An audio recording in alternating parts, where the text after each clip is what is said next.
A very good evening, students. Welcome to a new video tutorial of object-oriented programming. So, আজি আমি আকৌ আমাৰ object-oriented programming আৰু এটা feature আমি discuss কৰিম. In the last class, we have discussed about pass by value. আমি last classত আমাৰ pass by value এটা feature আছিলে যেটো আমি discuss কৰিছিলো. So today we are going to discuss about pass by reference বা আমি ক'ব পাৰো call by reference বুলিও কোৱা হয়. Pass by reference ইয়াক কোৱা হৈছে কি call by reference. So first year আমি already পাই আহিছো call by reference, call by value, pass by reference, pass by value, same thing. So এবাৰ আমি first year concept এবাৰ আমি clear কৰো. যদিও তোমালোকৰ মনত আছে মই আৰু এবাৰ ৰিভিজন দি দিব বিচাৰিছো আৰু আজি যিটো প্ৰগ্ৰাম হ'ব হেতু ভেৰি শৰ্ট প্ৰগ্ৰাম হ'ব so let's discuss about call by reference so pass by ভ্যালুত কি হৈছিল আমাৰ ভেৰিয়েবল এটা যেটো আমাৰ প্যাৰামিটাৰ হিচাপে থাকে কোনবা এটা ফাংচনৰ ভিতৰত তাক আমি কি কৰিছিলো এই ফাংচনটোক আমি আমাৰ মেইন ফাংচনৰ সহায়ত কল কৰো ঠিক আছে মেইন ফাংচনৰ ভিতৰত আমি কল কৰো আৰু সে ফৰ এক্সাম্পল মেইন ফাংচনৰ ভিতৰত আছে x = 10 so x ৰ ভ্যালুটো আমি as a parameter as an argument আমি পাস কৰি দিও প্যাৰামিটাৰ কলে এলি ফাংচন যেটো থাকে তাৰ প্যাৰামিটাৰত আমি ভ্যালুটো পাস কৰি দিও যাক কোৱা হৈছিল কা pass by value but in this case in call by reference বা pass by reference আমাৰ কি হ'ব আমাৰ যেটো প্যাৰামিটাৰ থাকে হেতু আমাৰ এড্ৰেছ হোল্ডাৰ এটা থাকে that means it will not store the value of the actual parameter মানে x ৰ এতিয়া ধৰা ইয়াত আছে আমাৰ x so আগৰবাৰ x ৰ ভ্যালুটো আমি পাস কৰিছিলো but this time whenever I write this x like মই এনেকৈ যদি x লিখো then instead of this value আমাৰ প্ৰতিটো মেমৰিৰ ভ্যালুৰ লগত তাৰ টাইপ থাকে আৰু লগতে তাৰ এটা নিজৰ এড্ৰেছ থাকেগে এটো মই ফাৰ্স্ট ইয়াৰতে তোমালোকক বুজাইছিলো এড্ৰেছ ফৰ এক্সাম্পল সে 100a এটো হৈ গল আমাৰ এ মেমৰিটোৰ মানে x মেমৰিটোৰ এড্ৰেছ সো এতিয়া যেতিয়া মই ফাংচনটো কল কৰিলো আৰু x লিখিলো তো x ৰ ভ্যালুৰ ঠাইত আমাৰ ইয়াৰ আগফালে সোয়া এটা এম্পাৰচেণ্ট সাইন আছে দ্যাট মিন্স এই এম্পাৰচেণ্ট a টো এটা মেমৰিয়ে হয় ইন্টিজাৰ টাইপ মেমৰিয়ে হয় বাট ইয়াত আমাৰ instead of a value it will hold the address R তাৰ নিজৰ এড্ৰেছটো থাকিবই নিজৰ এড্ৰেছটো থাকিব কিন্তু হি বেলেগৰ এড্ৰেছও হোল্ড কৰিব মানে x ৰ এড্ৰেছটো গৈ প্লাই ইয়াত আমাৰ x ৰ এড্ৰেছটো ঠিক আছে এড্ৰেছ অফ x ৰ এড্ৰেছটো হে আমাৰ a গৈ প্লাই ষ্টৰ হৈছেগে now in case if I increment a টোক যদি মই ইনক্ৰিমেন্ট কৰি দিও মানে a নিজৰ ভ্যালু নাই but he is pointing the address of x that means a will also show the value 10 so a++ means a is actually incrementing the value 10 to 11 মানে এক বাঢ়িব but a তো নিজৰ ভ্যালু নাছিলে a car value hold কৰি আছিল a value hold কৰি আছিল x so a যেতিয়া আমি ইনক্ৰিমেন্ট কৰিলো অৰিজিনালি যেটো x ভ্যালু আছিল 10 তাতো আমাৰ x ভ্যালু ইনক্ৰিমেন্ট হৈ প্লা হৈ যাব কি 11 it's like your friend have a cycle তোমার friend or cycle আছে ধরা and তুমি হে cycle to চলাই আছা means you are addressing the cycle of your friend now in somehow if you break the cycle somehow you have broken your friend's cycle so that means তোমার cycle break হোৱা নাই instead তোমার friend or cycle হে break হৈ গলগে but pass by value কি হৈছিল লাগে এটা কপি হৈ যায়গে দুটা বনি যায়গে সো হে কাৰণে পাস বাই ভ্যালু যেটো ফাংচনলৈ মই ভ্যালুটো পঠাও তাত যদি কিবা ইনক্ৰিমেন্ট হয় আমাৰ অৰিজিনালি যাৰ পৰা ভ্যালুটো পঠাইছিল তাত আমাৰ ইনক্ৰিমেন্ট নহয়গে এটো আছিল আমাৰ পাস বাই ভ্যালুত বা পাস বাই ৰেফাৰেন্সত আমাৰ কি হৈছে আমাৰ এড্ৰেছটো পাস হৈছে so therefore if it is getting incremented on the call ফাংচনত যদি কিবা ইনক্ৰিমেন্ট হয় then it will also effect on the actual parameter alright so eto asile amar first year or concept now coming to the at present concept that is class আমি last ভিডিওত আমি discuss কৰিছিলো যে আমাৰ ওচৰত এটা class থাকিব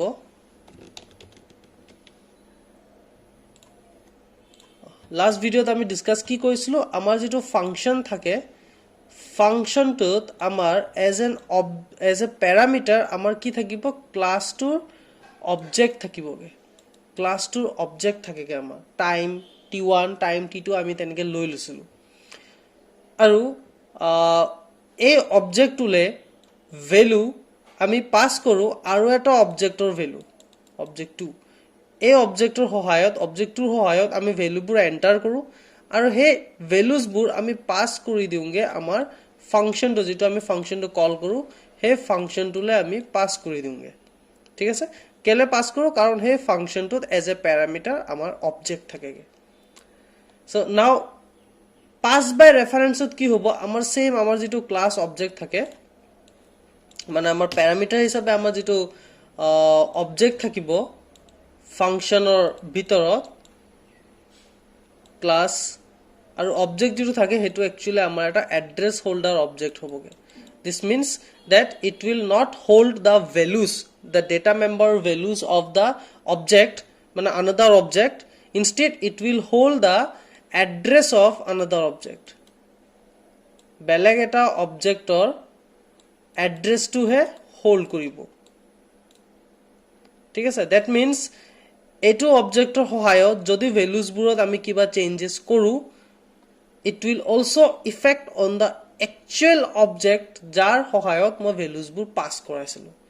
so method to আমাৰ concept to একে but instead of variable we are using now objects so হেতু एग्जांपल দেখাবৰ কাৰণে এবাৰ মই আমাৰ লাষ্ট ভিডিও যেটো আমি एग्जांपल দেখাইছিলো এটো অলপ টান আছিলেগে আৰু পাস বাই ভ্যালু আমাৰ হেতু প্ৰগ্ৰাম আহিব পাৰে কিন্তু পাস বাই ৰেফাৰেন্সত তেনেকা programme নাহেগে instead it will ask you to differentiate between say pass by value and or pass by reference এনেকা কিবাটা খুদিব পাৰে ডেফিনিশন ঠিক আছে আৰু হয়তো pass by reference or অকল pass by reference or অকল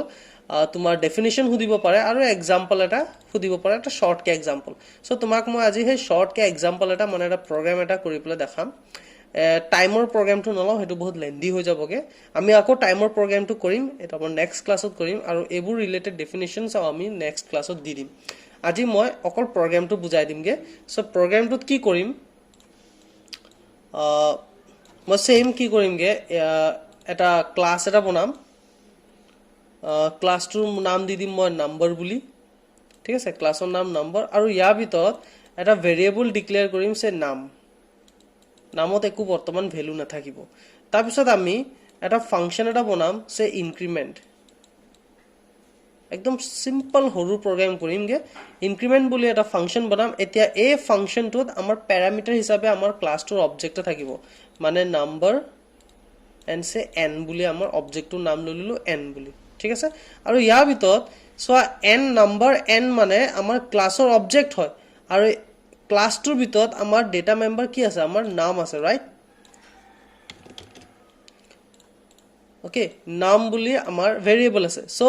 ইয়াত আমি নাম লিখা মানে ইয়াতো সৰি n নাম্বাৰৰ অবজেক্ট বনোৱা মানে এই নাম n তো কি এটা অবজেক্ট হয় n ৰ আন্ডাৰত আমাৰ কি থাকিব নাম থাকিবই বুজি পাইছা নাম ক্লাসটোৰ ভিতৰত আমি যেতিয়া নাম বুলি এটা ক্লাস নাম্বাৰ বুলি এটা ক্লাস বনাইছো ইয়াৰ ভিতৰত আমাৰ ডেটা মেম্বাৰ হিচাপে আমি নাম লৈছো এতিয়া যেটা void increment বুলি এটা ফাংচন বনাইছো এই ফাংচনটোৰ প্যাৰামিটাৰ হিচাপে আমি এটা অবজেক্ট লৈছো অবজেক্টৰ নাম হৈ গল n আৰু n অবজেক্ট বনোৱা মানে কি অবজেক্টৰ আন্ডাৰতো আমাৰ এই ডেটা মেম্বাৰছবোৰ থাকিবই থাকিব সো মানে n ৰ আন্ডাৰত এই নামটো আছে আৰু মই এটা কি কৰিমগে মই এটা এই n মানে অবজেক্ট উলে মই এই নামৰ কাৰণে ভ্যালু এটা পাস কৰিম এটা মেইন ফাংচনত সো যেতিয়া নামৰ কাৰণে ভ্যালুটো পাস কৰিমগে মানে এড্ৰেছটো পাস কৰিম n ৰ সহায়ত নামৰ ভ্যালুটো মই ইনক্ৰিমেন্ট কৰি দিমগে এটো মোৰ প্ৰগ্ৰামটো কমপ্লিট হৈ গলে তোমালোকে নিজে বুজি পাবা ঠিক আছে মানে আমাৰ এটা ফাংচন আছে ইনক্ৰিমেন্ট ফাংচন যত আমাৰ অবজেক্ট হিচাপে এটা প্যাৰামিটাৰ হিচাপে আমাৰ অবজেক্ট আছে n আৰু হে n ৰ যেটো ডেটা মেম্বাৰ নাম আছে তাক মই ইনক্ৰিমেন্ট কৰাইছো সো ইয়াক মানে ভ্যালু পাস কৰাব লাগিব বা ইয়াত এড্ৰেছ পাস কৰিম এড্ৰেছ পাস কৰিম আৰু হি যাৰ ভ্যালুটো হি হোল্ড কৰি আছে বা এড্ৰেছ কৰি আছে তাৰ ভ্যালুটো হি ইনক্ৰিমেন্ট কৰি দিবগে এন্ড সিম্পল মই তাৰ পিছত ডিসপ্লে বুলি এটা ফাংচন বনাই প্লাই মই ভ্যালুটো ডিসপ্লে কৰাই দিম ঠিক আছে সো মেইন ফাংচনৰ ভিতৰত মই আকৌ এটা অবজেক্ট লম ঠিক আছে মই আৰু এটা অবজেক্ট লম আৰু এই অবজেক্টত মই ইনপুট কৰাম হে নামৰ ভ্যালুটো অবজেক্ট ডট নাম এনেকে ভ্যালুটো পুশ মানে ইনপুট কৰাম দেন যেতিয়া মই ইনক্ৰিমেন্ট ফাংচনটো কল কৰিম আৰু এটা অবজেক্টৰ সহায়ত ধৰা তুমি ইনক্ৰিমেন্ট ফাংচনটো কল কৰিলা তো কল কৰি পেলাই মই তাত কি কৰি দিম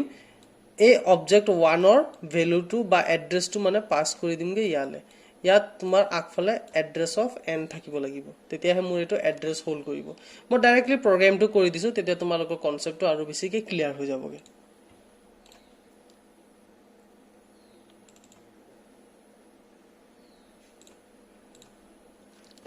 starting with the header file hash include iostream.h then using namespace std and then now int main function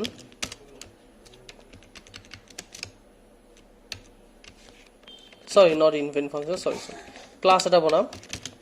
class to নাম দি দিম নাম্বার ইয়াৰ ভিতৰত মই এটা ভেৰিয়েবল এটা ডিক্লেয়াৰ কৰিম নাম এন্ড নাও এটা ফাংচন এটা বনাম পাব্লিক সেকশনত মই ফাংচন এটা বনাও সে ইনক্ৰিমেন্টেড or increment আৰু ইয়াত মই as an parameter আমি ক্লাছৰ অবজেক্ট লম সো নাম্বাৰ n তাৰপিছত n ৰ আন্ডাৰতো মানে মোৰ নাম আছেগে সো n ৰ মানে অবজেক্ট ডট নামৰ ভ্যালুটো মই ইনক্ৰিমেন্ট কৰি দিলুগে দ্যাটস ইট এই ফাংচনটোৰ কাম হ'ব অকল ইনক্ৰিমেন্ট কৰা আৰু তাৰপিছত মই এটা ডিসপ্লে বুলি এটা ফাংচন বনাও আৰু ডিসপ্লে ফাংচনত মোৰ একো প্যাৰামিটাৰ নালাগে জাস্ট ডিসপ্লে ফাংচনটোৱে কি কৰিব cout নামৰ ভ্যালুটো ডিসপ্লে কৰি দিব মেসেজ এটা প্ৰিন্ট কৰো number is cascading কৰি নাম that's it আমাৰ ক্লাছৰ ভিতৰত এই বুৰে থাকিব এতিয়া মই ক্লাছৰ ব্ৰ্যাকেটটো মই ক্লোজ কৰো এতিয়া মই মেইন ফাংচন বনাও int main now inside this main function I will declare a variable or not variable I will declare object say number obj1 and comma obj2 এটা অবজেক্টৰ সহায়ত মই ইনপুট কৰিম আৰু এটা অবজেক্টৰ সহায়ত মই হে ফাংচনবোৰ কল কৰি প্লাই ইনক্ৰিমেন্ট কৰামগে so cout enter the number বুলি মই এটা মেসেজ এটা প্ৰিন্ট কৰিলো আৰু হে নাম্বাৰটো মই ইনপুট কৰাই দিমগে তোমাৰ অবজেক্ট 1 or dot নামত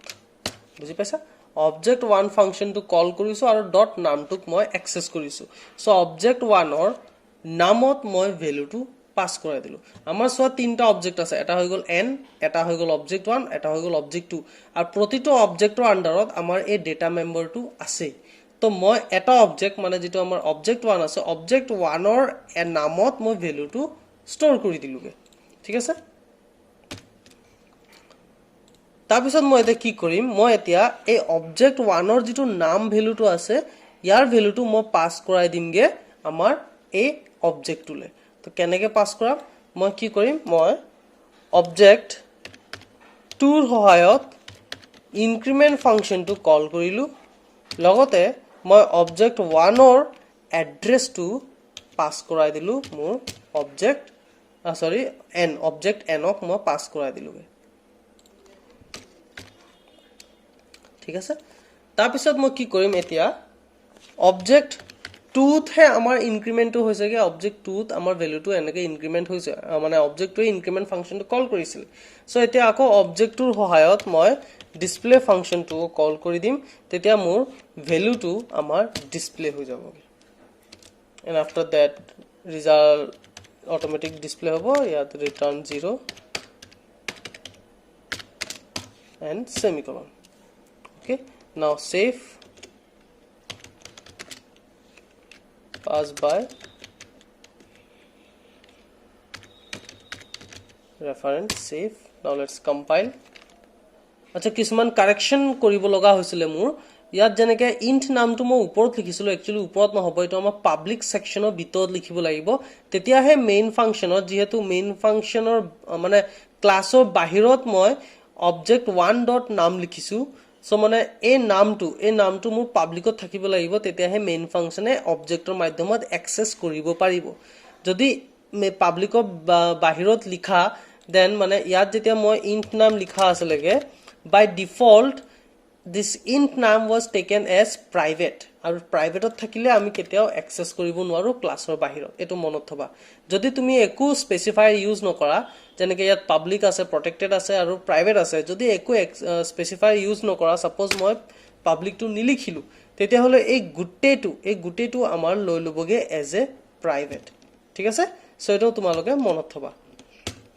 ক্লাছৰ বাহিৰত যদি এক্সেস কৰিব লাগে আমি পাবলিক এক্সেস স্পেসিফাই ইউজ কৰিব লাগিব দেন another one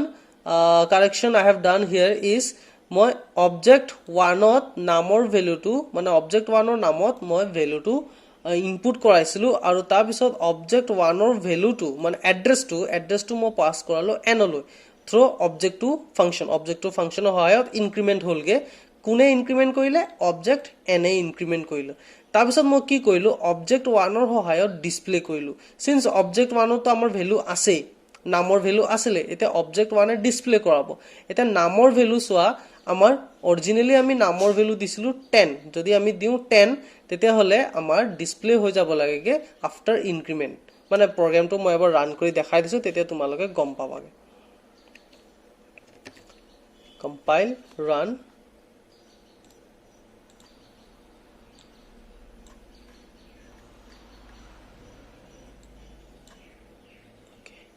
Okay, এটা সোয়াদে ভাল ধরে সাবা ইয়াত কি হইছেগে enter the number আইছে এটো এই ফার্স্ট মেসেজটো আমাৰ আহিলেগে সো ফৰ এক্সাম্পল মই নাম্বাৰ দিলু 10 এই 10 টো গৈ প্লা মোৰ স্টোৰ হৈছেগে কোত object 1 ৰ নামত গৈ প্লা স্টোৰ হৈছে ঠিক আছে তাৰ পিছত object 2 ৰ সহায়ত মই ইনক্ৰিমেন্ট ফাংচনটো কল কৰিছিলো আৰু object 1 ৰ এড্ৰেছ টু সোয়া ইয়াত ইনক্ৰিমেন্ট ফাংচনটো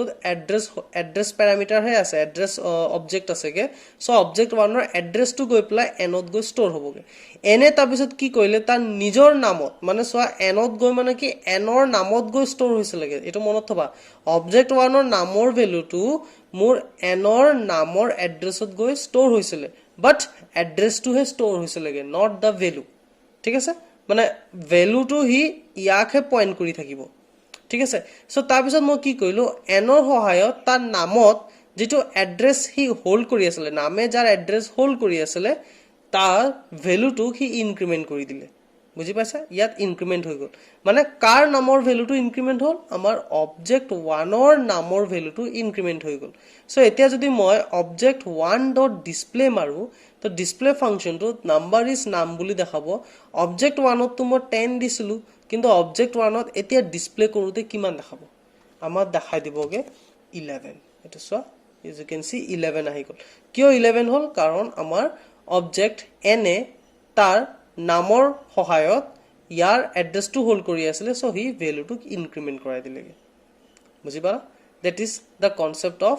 pass by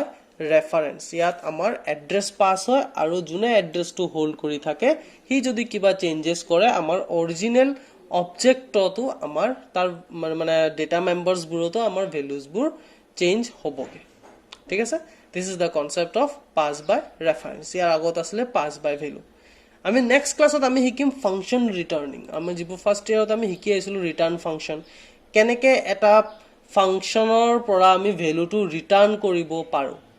সেই কনসেপ্টটো তোমালোকে ভালদৰে এবাৰ ৰিভিজন দি লবা ফাৰ্স্ট ইয়াৰৰ যদি নোটস বোৰ আছে বা বুক আছে যদি তোমালোকে এবাৰ ৰিভিজন দি লবা কাৰণ হেতু বহুত ইম্পৰ্টেন্ট হয় আৰু নেক্সট ক্লাছ আমি হেতু ডিসকাস কৰিম হেতু অলপ লেন্দি হ'বগে ভিডিওটো ঠিক আছে সো আই হোপ তোমালোকে আজি এই ভিডিওটো বুজি পাইছা যে পাস বাই ৰেফাৰেন্সৰ কনসেপ্টটো কি হয় যদি কিবা ডাউট আছে তোমালোকে মোক পাৰ্সোনালি মেসেজ কৰি পেলাই বা ইনবক্সত মোক মেসেজ কৰি সুধিব পাৰা so thank you for watching this video students stay healthy stay safe and by